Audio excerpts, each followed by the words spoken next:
Shalom, good evening. This is TV7 Israel News broadcast to you from Jerusalem. And in today's top stories, the United States and France push forward a proposal for 21 days cessation of hostilities for Lebanon, urging both Israel and Lebanon, rather than Hezbollah, to accept their bid.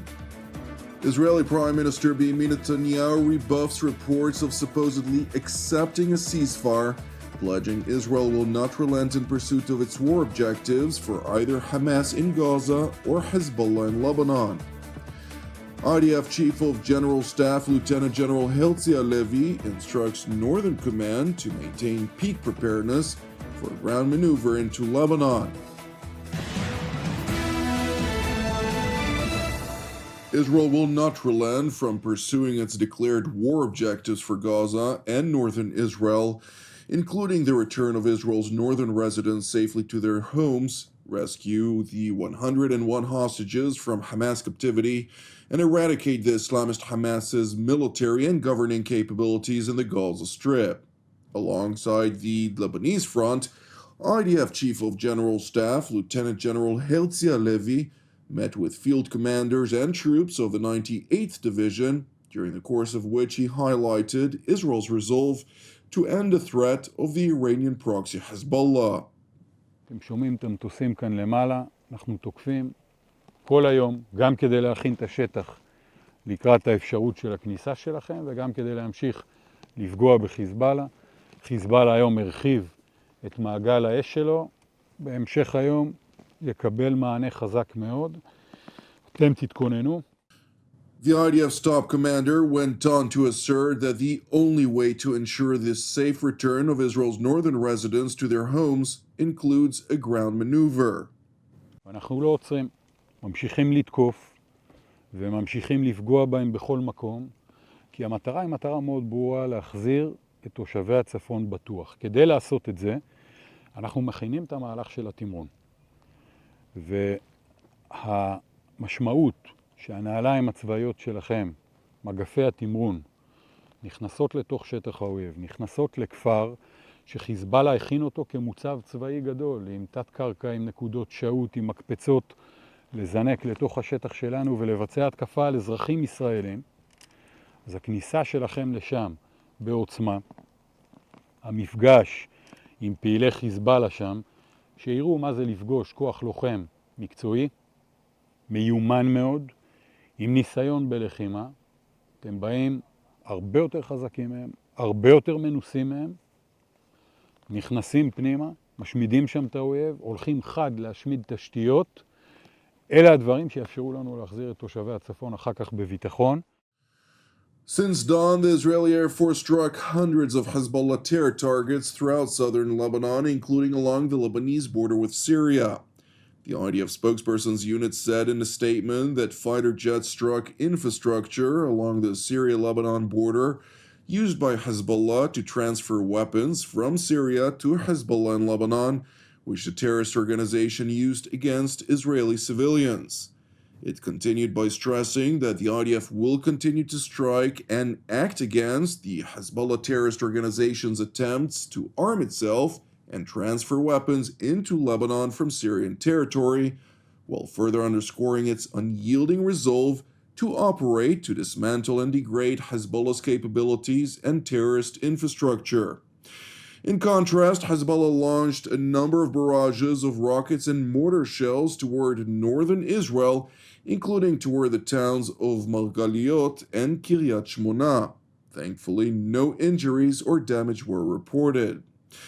Meanwhile, at the United Nations headquarters in New York, Lebanese Prime Minister Najim Katti urged members of the Council to do everything in their power to stop Israel, while conveniently stopping short from even mentioning Hezbollah's instigated war of aggression that included the firing of thousands of projectiles from Lebanese territory against predominantly northern Israel.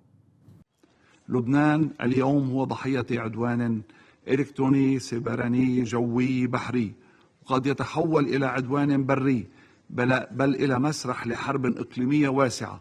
وآمل أن أعود إلى بلادي متسلحا بموقفكم الصريح الداعي لوقف هذا العدوان واحترام سيادة بلدي وسلامته. ما نشهده اليوم هو تصعيد غير مسبوق مع اللجوء إلى وسائل وآليات جديدة لا سيما إلكترونية لإلحاق الأذى بأبناء شعبي.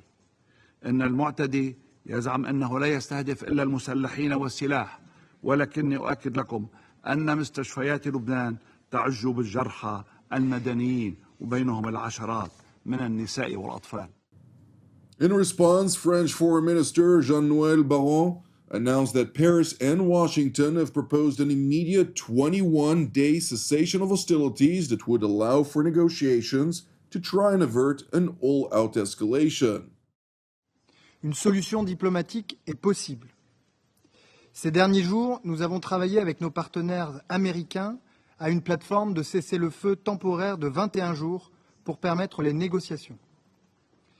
Cette plateforme va être rendue publique très rapidement et nous comptons sur les deux parties pour l'accepter sans tarder afin de protéger les populations civiles et permettre qu'une négociation diplomatique s'engage.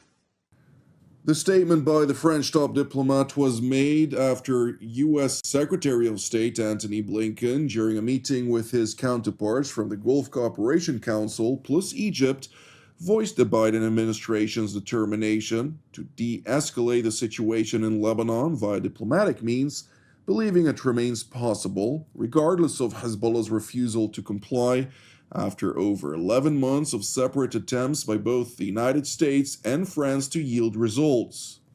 We meet at a time of high tension. Risk of escalation in the region is acute, and I know that we are all very much focused on that. The best answer is diplomacy, and our coordinated efforts are vital to preventing further escalation and to paving the path to greater peace and stability. With regard to Lebanon, we've been working tirelessly with partners to avoid a full-blown war and to move to a diplomatic process that would allow Israelis and Lebanese alike to go back to their homes. On Gaza, we're grateful to GCC partners, especially to our friends from Qatar and Egypt, for tireless efforts to get to a ceasefire, one that would bring the hostages home, bring immediate relief to the people of Gaza, and create an opportunity for more enduring peace and stability. It is important to note that the extensive efforts of the United States to avert a full-scale conflagration between Israel and the Iranian proxy Hezbollah comes after the Ayatollah regime asserted that it could not remain indifferent in the event of an all-out escalation in Lebanon. The Israeli leaders must understand that their crimes will not go unpunished. The path to re-escalation is clear. Israel must immediately stop its attacks on Gaza and Lebanon. Without the ceasefire in Gaza, there would be no guarantee of peace in the region. The Security Council must act now to halt Israel's war and enforce an immediate ceasefire, and by that to save innocent lives. If not, the region risks full-scale conflict, and history will hold Israel's enablers, especially the United States, responsible. Iran has already shown tremendous patience and restraint for the sake of regional peace and stability. Iran firmly upholds its inherent right to defend its vital interests. And finally, Iran will not remain indifferent in case of a full-scale war in Lebanon. We stand with the people of Lebanon with all means.